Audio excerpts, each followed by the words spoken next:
Thank you and good evening, everyone. Welcome to the Town Council meeting of December 17th, 2024. I will call this meeting to order and ask Deputy Mayor Ingham to read the land acknowledgement.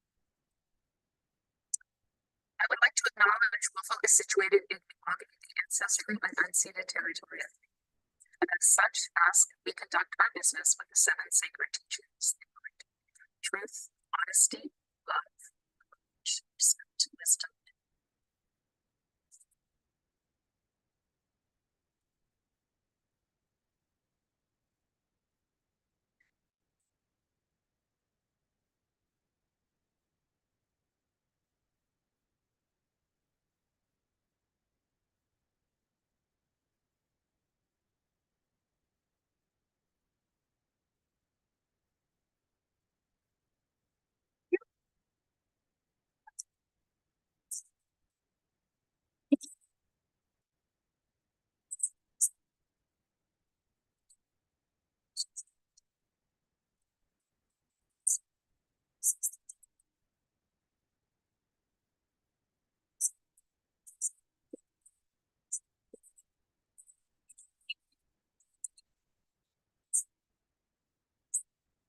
The agenda. I'm going to declare one for Devour. Thank you, Councillor Palmer. Any others?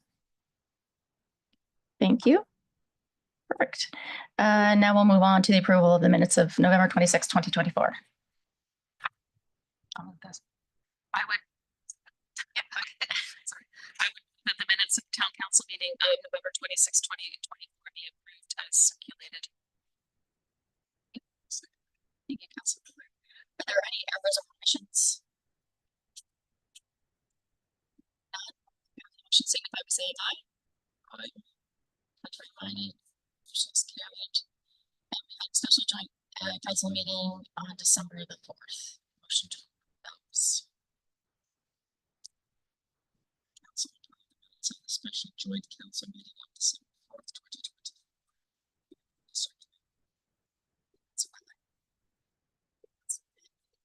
Occasions.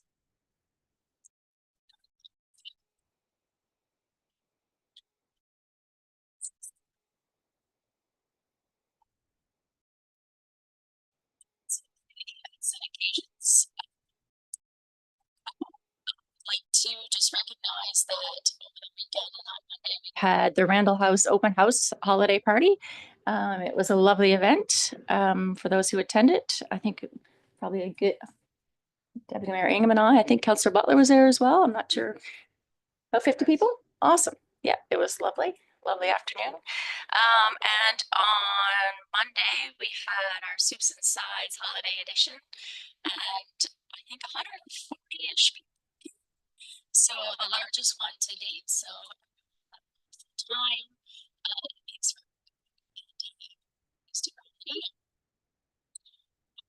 There's still some festivities happening coming up. Whittle's still having lots of movies coming up. I think It's a Wonderful Life is tonight. Elf is coming up. So if there's tickets left, we will see.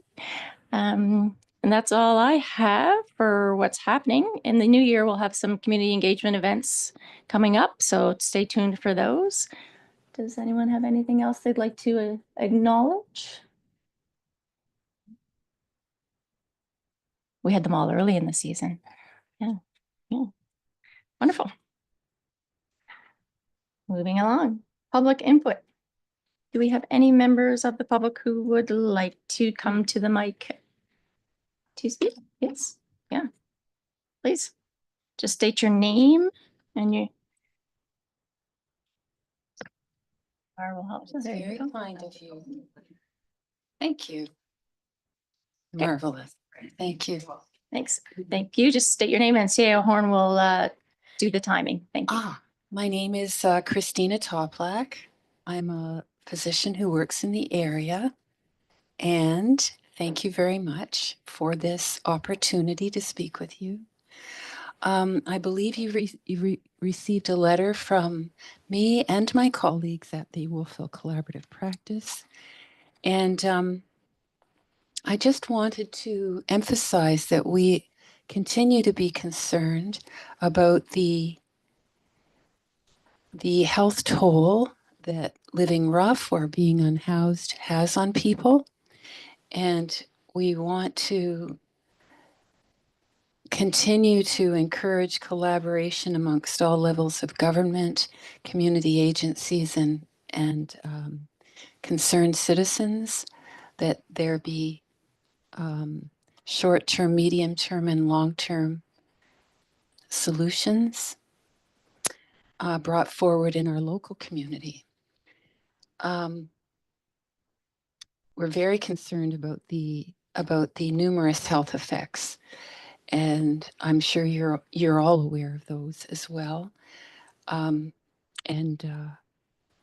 We support and urge ongoing collaboration and housing reform in town.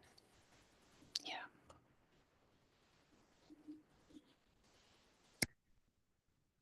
Thank you. Thank you. Thank you, Chris.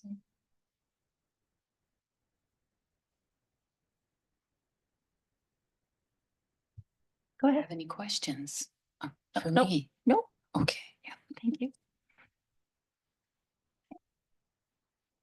Anyone else for public input? Great. State your name. Hi there, it's Barbara Aikman, and I'm the liaison between the Wolfville Area Interchurch Council and our Housing Committee. And as many of you, I'm sure, are aware, we have in the fall put out a call for proposals and rolling out a first round of our funding that we're going to have available. And hopefully in the future, if a project comes up, that we would actually actively engage in some fundraising, and because our goal would be to actually increase affordable housing. But the immediate crises of emergency housing sort of stepped in. And today I just wanted to announce that we had approved just last Thursday a request from Open Arms for their mobile outreach team. And we did approve their request for funding, which is a big project which they're collaborating and also seeking funding from other sources. And I'm also aware coming to the municipalities. And so that's exciting. As I said, it's just been announced, and we're planning to have more of a press release about this and to become more visible about our work. And it's an evolving process. This motivation we had bequests, we had money, and we were sitting on it. And we felt that part of our mission is to support our communities and make our communities well and healthy.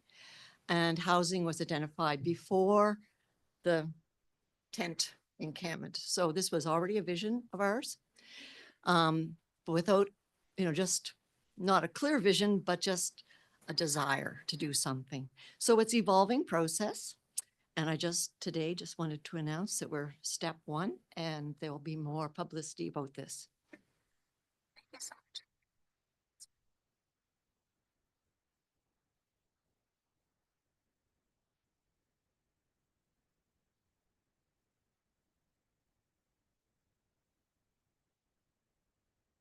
Hi, my name is David Daniels, and I live on Toy Lane. I just had some questions and comments about the Housing Accelerator Fund.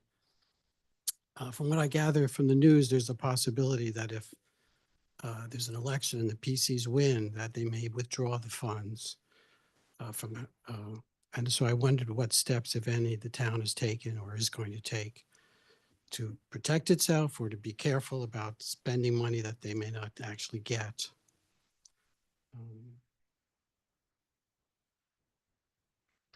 In that regard, I noticed that in that regard, I noticed that there was a reference to 5 consulting firms that have gotten contracts. And there's some reference to something called the standing offers. So I'd like to know if possible, the amounts of those offerings or the cost for those firms. And also, again, I think some of those seem to be in the future. So what would happen, or is there an issue of granting, I don't know what standing offers are, but granting standing offers, and then a year or two later, there's no money from the feds to pay for it. And then just sort of, I noticed that there was reference to barriers that sort of there was going to be an or a look at the barriers that might be removed. And it was unclear to me what those barriers were. And it's possible that those barriers are the MPS and the LUB, which was written by the planning staff here, or within the barriers, within the MPS and the LUB. It sounds like those are going to be reviewed and remove barriers. And it wasn't clear to me what those barriers were, or maybe they've not been identified. But I would say, those, if it is in fact the review of the land use bylaw and MPS, those were approved by council and written by the planning staff. And then finally,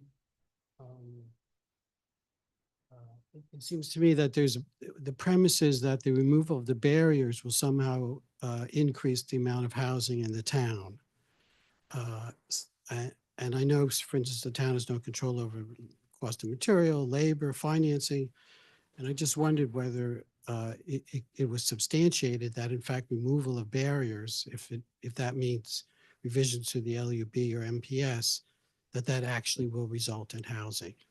In other words, I'd like to see if there's any evidence that in fact removing barriers will actually end up increasing the housing, the barriers that you can deal with.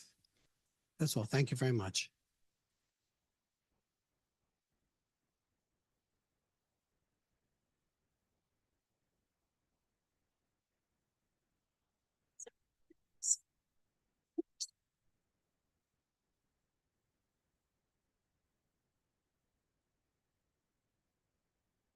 Belong to.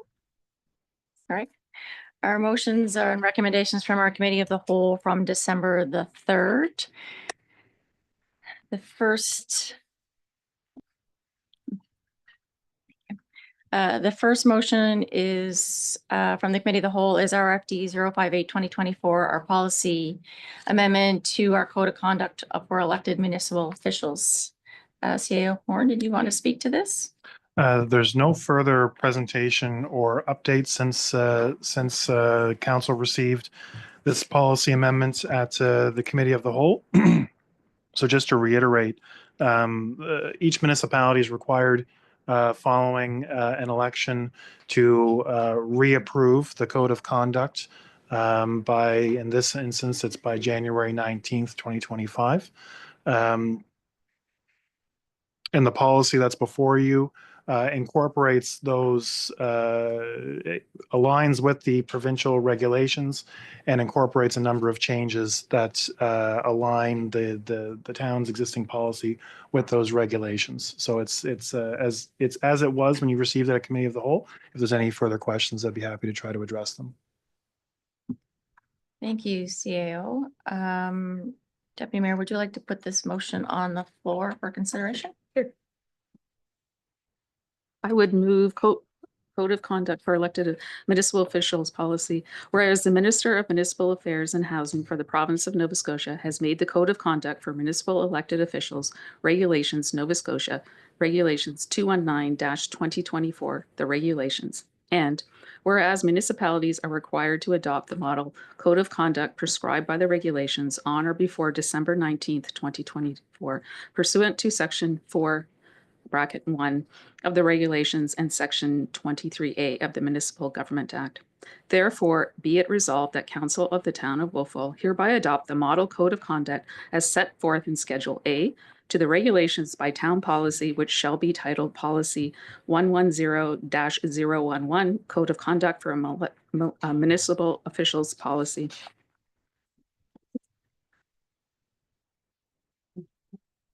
Thank you. Do I have a seconder?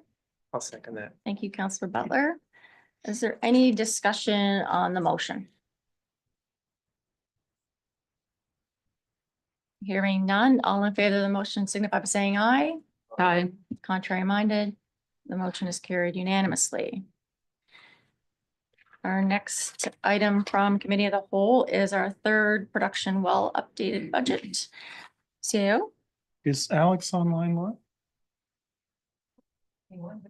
He is online?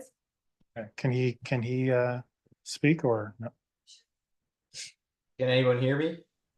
Oh, yep, we can turn it up a little bit more. Just need to turn up the volume, Director D'Souza. Can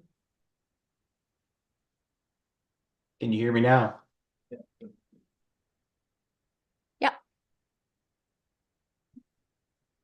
We can, Alex. Okay, yes, I am online. No changes from what was presented at the committee of the whole.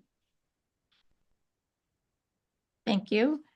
Can I ask Councillor Williams to put that motion on the floor as Chair of the Source Water Committee? This is a motion RFD 052 2024 third production well updating budget. Sorry, Councillor, can you turn your mic on? I'll start again. This is concerning RFD 052 2024. Third production well updated budget. Motion 1, that council approve a project specific increase to the capital budget in the 24-25 fiscal year to 325,100 from 115,000. And for staff to apply for approval of the UARB to allow for the continued implementation of the third production well project without delay. Thank you, Councillor Williams. Seconded by Councillor Elliott. Is there any question on the motion? Hearing none, all in favor signify by saying aye. Aye. Contrary minded, motion is carried. Councillor Williams? Motion 2, again relating to RFD 052 2024, the third production well updated budget, that council endorse the submission of a scope change request to the approved Municipal Capital Growth Programme, MCGP, third well project to redefine the project outcomes to reflect no more than the current scope of work. Thank you. Seconder? Thank you, Councillor Palmer. Any questions on the motion? Hearing none, all in favor? Aye. Contrary minded, motion is carried unanimously. Councillor Williams? And the third motion, again relating to RFD 052 2024, third production well updated budget, that council approve the preparation of submission of an application to the Growth and Renewal Infrastructure Development grid funding stream for the full remaining scope of the third well project. Thank you. Can I have a seconder? Thank you, Councillor Butler. Any questions on the third motion? Hearing none, all in favor? Contrary minded, the motion is carried unanimously. Thank you. And the next topic from Committee of the Whole from December 3rd is the Council Committee meeting schedule for 2025. CAO or Town Clerk? Sorry. That's just because I don't have the microphone. So there was only a couple of additions, and it was just the external committee meetings that I was aware of. So the KPPT, and I think there was one more, which I don't have it in front of me, so I can't remember. And the emergency management training, I threw in just a little thing to keep you guys right. That's there for throughout the year. I think it's 4 times a year. So, but other than that, as is.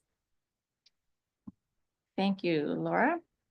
Can I have a motion to approve? Thank you, Councillor Palmer. Regarding RFD 055-2024 Council and Committee meeting schedule for 2025, I would move that Council adopt the 2025 Council and Committee the 2025 Council and Committees of Council meeting schedule as presented in RFD 055-2024. Thank you. Do I have a seconder? Thank you, Deputy Mayor Ingham. Any questions on the motion? Comments? I'll just make one comment that we are going to appoint our committee community members to our committees later on. So if any committees change as they move forward, the dates or times, that they just bring those back to the town clerk for an updated version. All in favor of the motion signify by saying aye. Aye. Contrary minded, that motion is carried unanimously as well. And the next one is RFD 057-2024, the Devour MOU timing amendment number 2. Devin, Director Lake, are you going to speak to that? And I'll just note, do you want to note? There you go ahead. Just note that Councillor Palmer has left the table. I don't have anything further to add, just as presented at committee of the whole. As presented? Thank you. Yes. Thank you. Let's put the motion on the floor for discussion. I can do that. Thank you. Council Butler. I would move that council approve the attached MOU amendment number 2 with the Slow Motion Food Film Fest Society and direct the CAO to sign and execute this amendment. Thank you. Do I have a seconder? Thank you, Deputy Mayor. Any questions or comments on the motion? Hearing none, all in favor of the motion signify by saying aye. Aye. Contrary minded, that motion is carried unanimously. Thank you. RFD 056-2024, Community Safety Office Pilot Project is Special Projects Barb Shaw. Thank you, Mayor McKay. The report remains as presented, but I'm happy to answer questions. Thank you. Should we get this motion on the floor as well, please? Councillor Elliott. I would move that council direct staff to work with partners and project co-funders at Acadia to wrap up this project with the draft report as the final deliverable. Thank you. A seconder? Thank you, Deputy Mayor. Any questions, comments? Hearing none, all in favor? Aye. Contrary minded? That is also carried unanimously. Thank you. And that takes us through our business from Committee of the Whole. I would, we want to do, sorry, didn't look at my agenda. Director Lake. We are going to have a information report on the Housing Accelerator Growth Management Framework.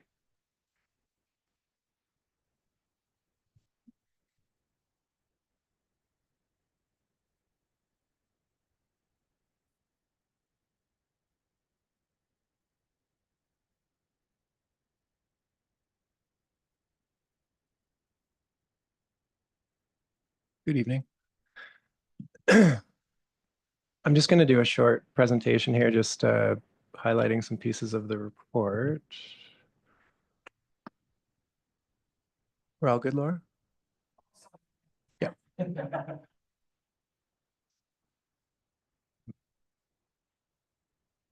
Okay, so where we have this approved by the previous council, we thought that it would be prudent before we get into the new year and the Christmas break, just to bring this as an update that we've been working on. Would be familiar, and conveniently, I believe only Howard would be the person that hasn't fully kind of been into this, as Councillor Van Niekerk was on our planning advisory committee. So there's some really positive continuity there, certainly from my perspective. So just in really broad strokes, and I'll go through this fairly quickly and can take questions at the end. So we signed an agreement with the federal government. The broad strokes of that, we've committed to a election plan, which I'll go through at a high level. And the metrics associated with it. So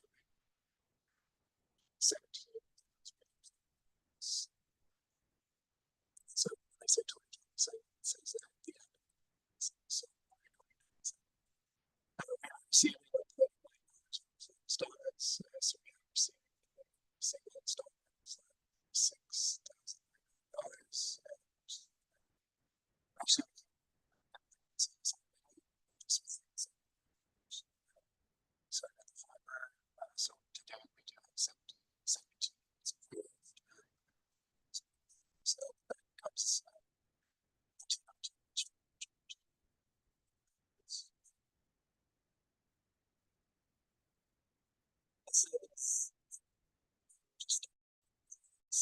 of the overall program. So we've tried to segment it into 3 different areas. The bulk of the work is happening through the review of our planning documents. Along with that, we're looking at developing a growth management strategy or framework. So the bulk of the thrust around the town planning document review is really around simplifying our processes.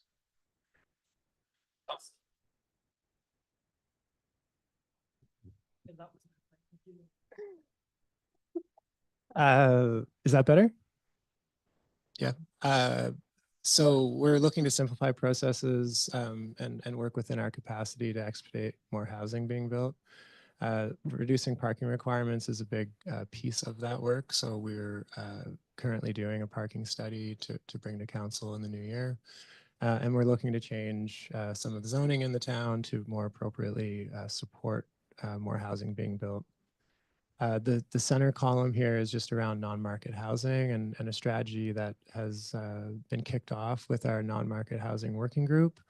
So their main task is looking at developing a strategy, again, bringing that forward to council to complement and in some ways balance the town planning document review.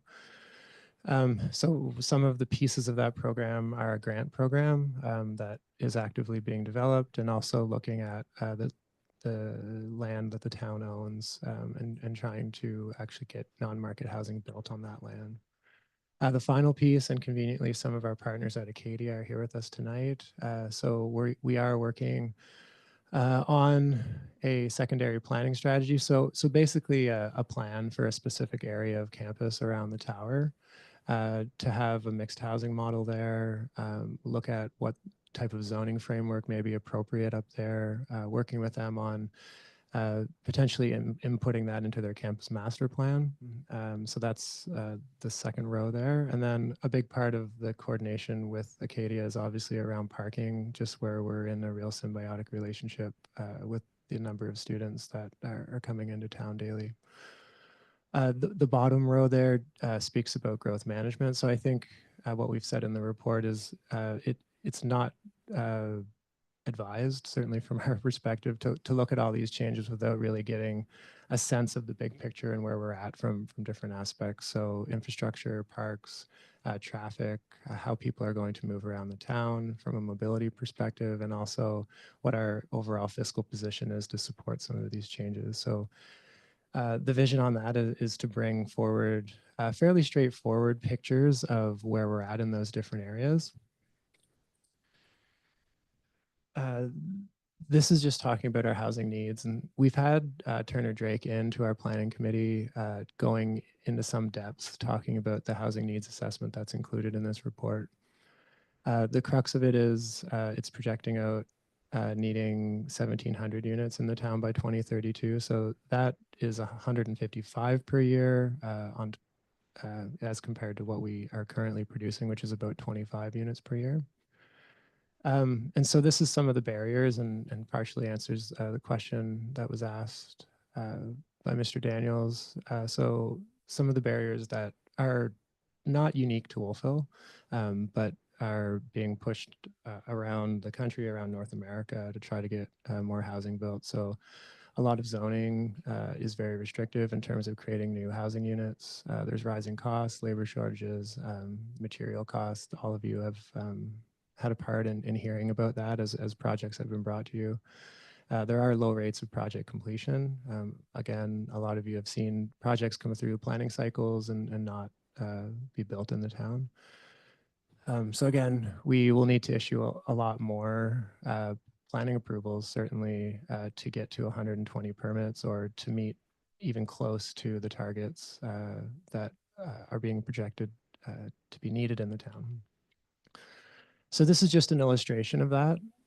So just the green bars going across the bottom is the 25 units per year, year over year, and what that looks like, sort of a status quo growth rate. The orange, yellowish bars are what the housing needs assessment would project. And some of that is notation around just trying to understand this a little bit better for everyone. So we have in purple just the start of the agreement 2024 and the end of the agreement going into 2027. Our target again isn't trying to meet all of the housing needs, but just as a note, things that we think are fairly seriously moving forward, we would approximate at about 500 units. And if very optimistically all of those were built by 2028, we would still be only pushing about half of the units that the needs assessment projects. So we thought this was a really great graphic. This is in the needs assessment. We've just annotated it a bit to help everyone understand the challenge by the numbers, I guess. So just a little bit more on the growth management, and we're trying to make this as easy to understand as possible. So there's this growth management Venn diagram over here on the right. So on the right of that graphic is just talking about some of the Housing Accelerator Fund initiatives. So inevitable population growth with more housing units, and the different building forms that would be enabled through this program. And on the left are some of the aspects of growth management and overall quality communities, healthy communities, and really important aspects that we have to all grapple with. I have a note here at the bottom, just, this work I think will be very helpful in some of the strategic planning I understand that council wants to undertake in the spring, and I think can be even the foundation of a lot of that in terms of priority setting. I have added another element at the bottom here that we're looking to also bring some information on. Again, a lot of this will be a snapshot of where we're at, some of the planned projects, and then some information on how we could move some initiatives forward. So I've been involved, Councillor Elliott's been involved in different heritage discussions, culture, and this idea around sense of belonging. So we're looking to also package something for council that can form part of this discussion, because I think that's another important aspect that we have to think about when managing growth. The work plan that we've presented in the report is essentially broken out into 3 phases. And so we're currently in phase 1.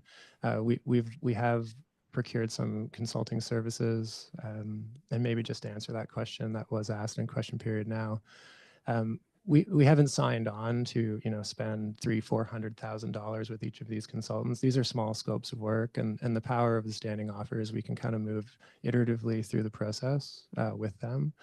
And so typically what we would do is we would just issue a purchase order for a very small amount and work back against that as we're working through this. Now that we have Mark Fredericks here as a senior planner, a lot of this work is probably going to be done by staff. And will be supported on key aspects, really technical expertise by the consultants. So we're getting the consultants up to speed right now. We've done quite a bit of analysis and background work. We're meeting with stakeholders, and we're doing this type of onboarding right now and moving the program forward. So we're hoping by March to have a package that presents growth management, some scenarios around development that meet the Housing Accelerator Fund targets, and through that March to June period, and that's intentional just around getting to the end of the budget process as well, because council will be very focused over the next few months on budget as well. It gives us an opportunity to work in the background on bringing you something that's understandable as well. So between March and June, we're looking to roll this out publicly, or doing some engagement around the scenarios, around growth management, and getting feedback and direction from council and committees. That may take a bit longer than anticipated. It typically has, in my experience. With the Housing Accelerator, we do have certain deadlines that we're trying to meet. And so that's why we're putting this in very defined boxes. There would probably be, if some clear direction is received, there's a significant amount of work to bring back a final package that would be considered again through some consultation and go through an approval process with council to adopt the changes. So most of that is changes to the planning documents, almost a new set of planning documents, essentially. Pretty significant amendments is what we're anticipating. This is just a bit more on the community engagement, and there's more on this in the report, but a lot of this initial work is really being defined by getting the housing action plan that's been approved to a state where council can kind of consider what that looks like. And that's where some of the scenario development is coming in. So looking at some different options and how we could go about that. A lot of this is, how is land going to be zoned? What type of development rights will different areas of town have? How many units could potentially be built? And what does that look like in the big picture when we talk about growth management and all of those factors that we outlined? So some of the pieces, sort of the tools of community engagement that we've outlined in the report are continuing to use our website and Wolfville Blooms. We've found that mailouts in the past, direct mail to all homes in the town has been effective, certainly through the East End process and doing our plan review up to 2019. That was well received. We're looking to organize a full week of open houses, so there can be some focus work and some feedback on different aspects of this. And we anticipate there'll be a bit more than that needed, but that's a starting point for us. And we're hoping to bring back a bit more of a detailed plan with a schedule once we have a bit more time with our consultants. We will need some support to pull all of that off, so we want to make sure everyone's available and have that in everyone's calendars. And I think that's the bird's eye view of this. So I just wanted to provide an overview. Can take some questions. Thank you.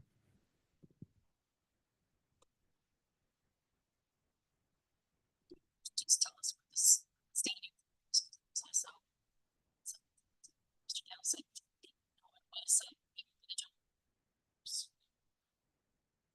It's just a way for us to engage with contracted services. So in this case, it's planning consultants. In some cases, they may be really specialized planning consultants like Turner Drake and Associates that do more economic trend analysis. And so it allows us to procure work on an as-needed basis versus trying to sort of plot out a bigger process and do a one-off procurement for each piece of work that we need. Given that this program is running over 4 years, this aligns nicely with our procurement policy. So we would normally put a standing offer on for 4 years. So we just renewed those. We have 6 different consulting firms to choose from on this. So we have engaged them on some smaller pieces, I believe 3 different firms already. So they're doing background work already on this. And yeah, it's been, from my perspective, it's been very effective.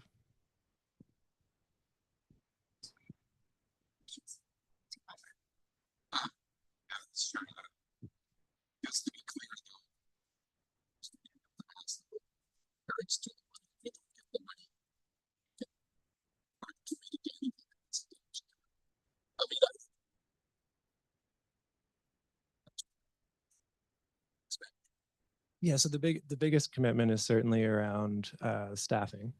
Part of the reason that we're doing this through standing offers so that we don't commit to some type of 4-year work plan that, I mean, I don't have a crystal ball to be able to really portray exactly what's going to happen month over month, and that's often what ends up happening in some of those processes. So I think the risks are incredibly low, just to address the concern that was there.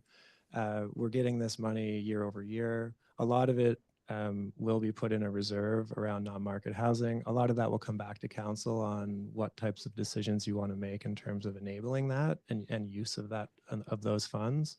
But the immediate outlays are kind of happening in real time. And so I don't see us sort of being caught owing a significant amount if something does change.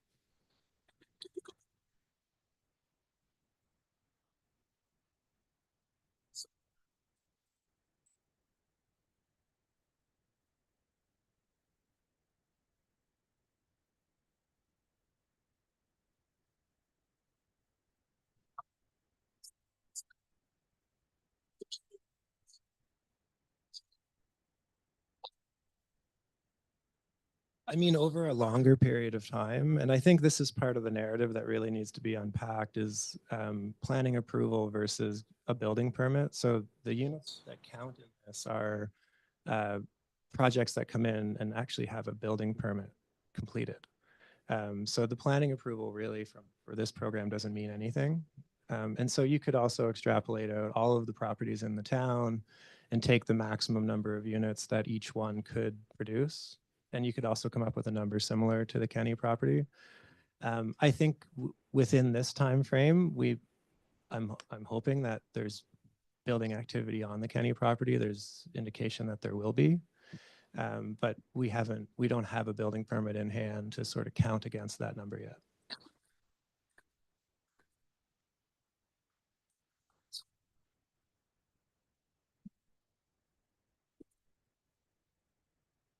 On both sides of Maple, I believe it's more up in the 1,500 range. Yeah. Sorry, yes. I think roughly you're right. It's around 600. I don't know the number off the top of my head. Yeah.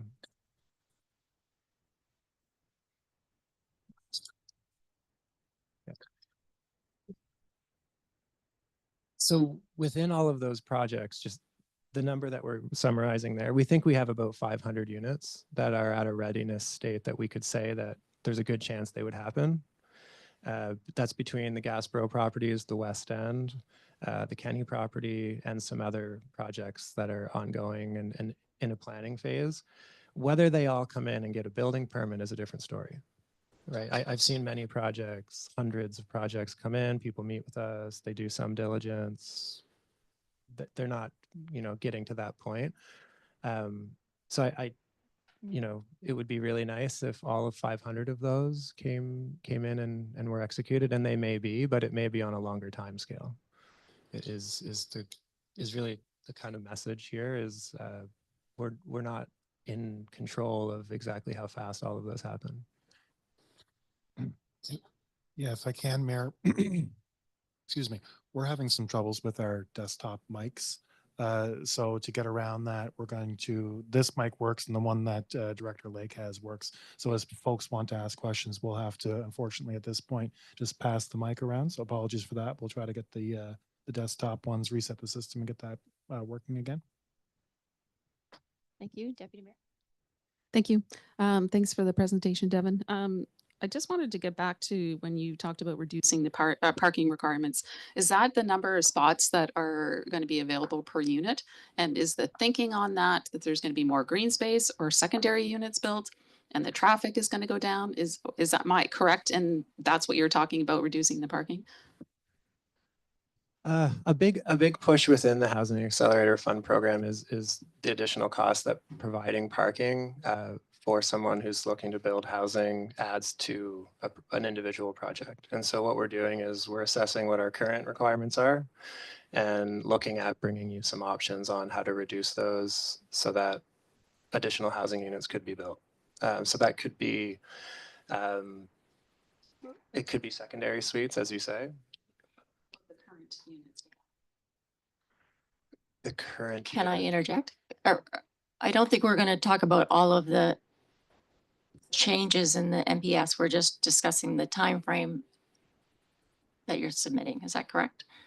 Yeah. We're not going to talk about all of the things that are in here, or because you're going to bring back reports on every single one of these, correct? Yeah. To PAC. Yes, absolutely. Yeah.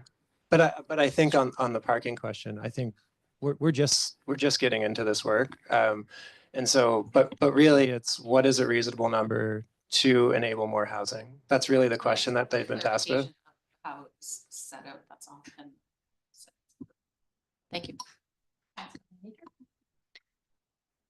Thank you. Thanks, Devin. Director Lake. So I guess my question is, I just wanted to understand, as we're looking to remove the barriers to make it easier to build more housing, which is great. What's the approach that will be taken to kind of apply design or aesthetic standards to new housing? So if we make it easier for housing to be built, you know, I didn't really see that in when we were talking about growth management, the design aspect of it and how that would be taken into consideration from sort of a policy perspective? Or is that something that you're going to be looking at as part of the MPS review? Most of that currently is dictated through our design guidelines areas. And so most of Main Street, and there's some areas adjacent to Main Street where we would apply more of a more design thinking, I guess. And that's when we'd use our design review committee.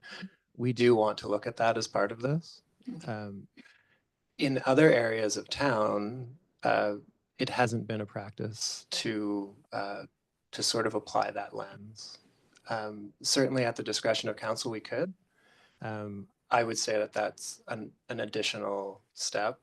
Some would see that as a barrier. Right, we're trying to remove barriers, but you know, it's almost like how do we apply some kind of like common sense approach to what's coming down the pipe? I just wanted to highlight that, I guess. It'll be a big part of the discussion. I would be shocked if it wasn't. Yeah. Okay, great, thank you. Hot potato. Thank you. I have a question for our Acadia partners because they're here and I thought of it on the spur of the moment. I'm interested to know what kind of style of housing the new project would be at the university. Having been to visit an Acadia student that we hosted in Spain, I saw some very different models for, you know, rooms, more apartment, semi-style housing. And I wondered if Acadia is looking at anything unusual or unique there.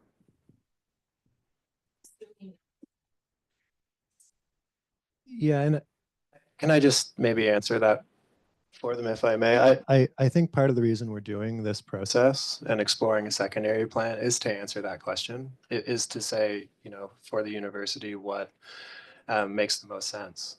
Because there is a body of work there around what their needs are. They just had a consultant come in and look at an aspect of this. And we're trying to translate some of that and what would it look like on the ground and what could be built that works for the university and works for the town. So I think that'll be a big part of the discussion. Yeah. Any other questions of Director Lake? Thank you for that information. I look forward to the discussion that will move forward from it. Feels weird to hold on to the microphone. Perfect. I'll go back. Now we can have a motion to go in camera under section 22(2)C, contract negotiations, personnel and public security. Thank you, Councillor Palmer. Thank you, Councillor Elliott. Seconded. All in favor? Carried unanimously. We are now in camera.